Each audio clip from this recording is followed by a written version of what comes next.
இங்கே தான் இருக்குது 50 கிலோமீட்டர். அனாவசியமாக போயிட்டு அனாவசியமாக வந்துடுறாங்க.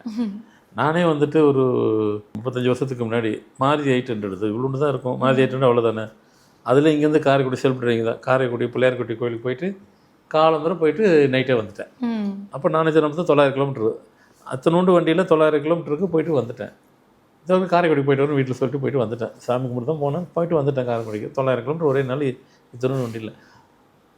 அது மாதிரி எல்லாம் ஆயிடுச்சு. இன்றைக்கி ஒன்றும் பெருசாக கிலோமீட்டர்லாம் யாரும் யோசிக்கிறது இல்லை. ஆனால் உங்கள் கேள்வி என்னென்னா பத்திரமா போயிட்டு பத்திரமா வரணும்.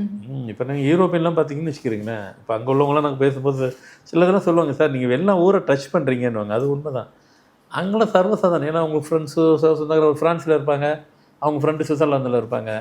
அந்த வாரம் போயிட்டு வரேன், அக்கா வீட்டுக்கு போயிட்டு வரேன், மச்சான் வீட்டுக்கு போயிட்டு வரேன், மாமா வீட்டுக்கு போயிட்டு வரேன், தம்பி வீட்டுக்கு போயிட்டு வரேன்ட்டு இந்த ஃப்ரெண்ட்ஸ் வீட்டுக்கு கூட கார் எடுத்துகிட்டு போயிடுவாங்க. இந்த பெரிய பெரிய கார் வந்தது அவங்களாம் யூரோப்பியனால தான் வந்தது. ஏன்னாக்கா அவங்களும் அந்த எஸ்யூ டைப்பு இந்த பெருசாக அதெல்லாம் வந்ததெல்லாம் அவங்களால தான். ஏன்னா லாங் ட்ராவல் பண்ணுறது அவங்க தான் ஈஸியாக. என்ன அதெல்லாம் எதுக்கு சொல்கிறேன், நான் அங்கெல்லாம் சுற்றினேன். ஏன்னா நியூமராலஜிக்காக தான் சுற்றினது. அழகாக போவேன் என் பாட்டுக்கு, காரில் போவேன், எப்படினாலும் போகலாம். ட்ரெயின் ஃப்ளைட் எல்லாம் இருக்கும். அதிகமாக காரில் போக விரும்புவேன். என்ன பேசிக்கிட்டே போகலான்ட்டு ஒரு ஊருக்கு ஒரு நாட்டிலேருந்து இன்னொரு நாட்டுக்கு. அங்கே அதிகம் அங்கே சொல்கிறத காட்டி இப்போ எங்கள் ஊர்லலாம் எங்கள் நாட்டில் அப்படி இல்லைன்னு நான் சொல்லிட்டு இருந்தப்போ இப்போ நம்ம நாட்டில் வந்துருச்சு. என்ன ஒன்று அந்த பிரயாணம் வந்துட்டு நமக்கு சக்ஸஸாக இருக்கணும். ஏன்னா அது காரணம் அந்த இப்போ கூட ஒரு ஒரு ஒரு இன்சிடெண்ட்டு அந்த முதல்ல உங்கள் டேட்டில் வந்து ஃபஸ்ட் அதை நீங்கள் பார்த்துக்கங்க. உங்கள் பிறந்த தேதியில் 3ஆம் நம்பரு 7ஆம் நம்பர் இருக்கான்னு பார்த்துக்குங்க.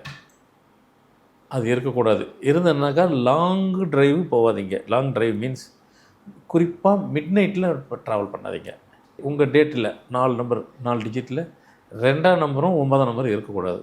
இல்லை 9 2 இருக்கக்கூடாது. இருந்தாக்க பகலில் போங்க. இரவு மட்டும் போனீங்கன்னாக்கா கண்டிப்பாக இந்த மாதிரி பெரிய விபத்து நடக்க தான் செய்யும்.